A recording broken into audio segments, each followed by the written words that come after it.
हर इंसान की चाहत ये होती है कि वो जो कुछ अल्लाह ताला से मांगे उसकी दुआ को कबूल किया जाए।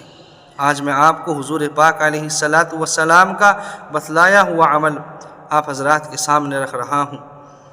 हुजूर पाक इरशाद फरमाते हैं कि जब कोई इंसान रात को सोते वक्त बावज़ू होकर सोता है, अल्लाह ताला का ज़िक्र करते करते सोता है, तो रात के जिस हिस्से में भी उसकी आँख खुलती है, अब वो अल्लाह ताला से जो कुछ मांगता है, जो कुछ दुनिया और आखिरत की भलाई का ज़िक्र करता है, अल्लाह ताला उसको ज़रूर अता करता है। तो ये अमल रात को सोने से पहले वज़ू करना और ज़िक्र करते करते सो जाना, अब रात के जिस हिस्से में भी आपकी आँख खुलेगी, जो कुछ आप अल्लाह ताला से मांगेंगे अल्लाह ताला आपको ज़रूर अता करेगा। तो आप हज़रात इस अमल को ज़रूर किया करें, इंशाअल्लाह आपकी हर दुआ कबूल होगी।